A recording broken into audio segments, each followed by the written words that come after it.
जी, अस्सलाम वालेकुम। आज मैं आपको 9 प्रिज़्म एफ ब्लॉक का ऑन ग्राउंड विज़िट करवाने जा रहा हूँ। मेरा मकसद है कि आपको मैक्सिमम से मैक्सिमम क्लैरिटी दे सकूँ और हम आज एफ ब्लॉक के रेट्स के बारे में भी बात करेंगे, इसकी ऑन ग्राउंड कंडीशन के बारे में भी बात करेंगे और इसके फ्यूचर एप्रिसिएशन के बारे में भी बात करेंगे।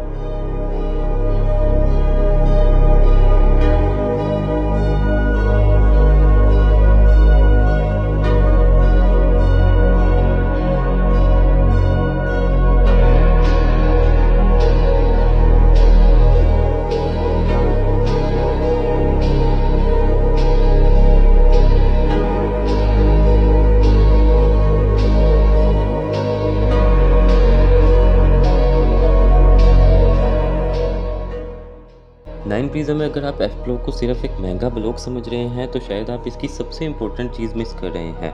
एफ ब्लॉक 9 प्रिज़्म के हॉट ब्लॉक्स में काउंट किया जाता है और इसकी सबसे बड़ी वजह इसके रेट नहीं, इसकी लोकेशन और पोजेशन स्टेटस है।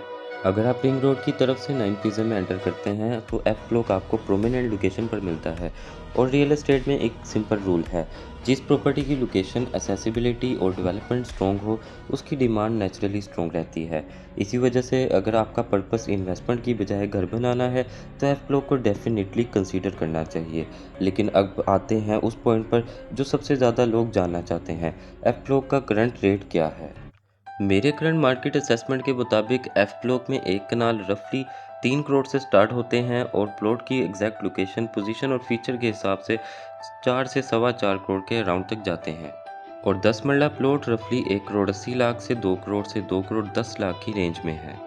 और अब आती है एफ ब्लॉक की सबसे इंटरेस्टिंग बात, क्या एफ ब्लॉक अभी भी बेस्ट इन्वेस्टमेंट है। एफ ब्लॉक ने रिसेंट मार्केट मूवमेंट में बड़ी स्ट्रॉन्ग एप्रिसिएशन देखी है, तकरीबन 4 से 5 मिलियन का एडअप एफ ब्लॉक में आया है। इसी वजह से आज इसका रेट 9 प्रिज्म के रिलेटिवली ब्लॉक्स से काफ़ी एक्सपेंसिव है। लेकिन यहाँ पर इन्वेस्टर को थोड़ा रुक कर सोचना चाहिए। क्यों? क्योंकि किसी ब्लॉक के पास में बहुत अप्रिशिएट करना ऑटोमेटिकली ये प्रूव नहीं करता कि आज की प्राइस पर भी वही सेम रिटर्न रिपीट होगा। इन्वेस्टमेंट में सिर्फ ये नहीं देखा जाता कि प्रॉपर्टी पहले कितनी इंक्रीज़ हुई, ये भी देखा जाता है कि आप किस प्राइस पर एंटर कर रहे हैं और यही डिफरेंस होता है प्रॉपर्टी बायर और प्रॉपर्टी इन्वेस्टर में। तो फिर एफ ब्लॉक किसके लिए ज़्यादा बेस्ट है? अगर आप कह रहे हैं कि मुझे प्लॉट लेना है और रिलेटिवली जल्दी घर बनाना है तो एफ ब्लॉक आपकी शॉर्ट लिस्ट में होना चाहिए, क्योंकि आपके लिए पोजेशन, एक्सेसिबिलिटी, सराउंडिंग डेवलपमेंट और लिवेबिलिटी ज़्यादा इंपॉर्टेंट है। लेकिन अगर आप कहते हैं कि मेरा टारगेट मैक्सिमम कैपिटल एप्रिसिएशन करना है और मैं 3 से 5 साल एफ ब्लॉक में होल्ड कर सकता हूं, तब भी हमें कंपैरेटिवली एफ ब्लॉक इनफ नहीं। आपको 9 प्रिज्म के दूसरे ब्लॉक भी कंपेयर करने चाहिए। करंट एंट्री प्राइस क्या है, डेवलपमेंट कितनी है, पोजेशन स्टेटस क्या है और फ्यूचर में प्राइस एप्रिसिएशन के लिए कितनी चांसेस बाकी हैं।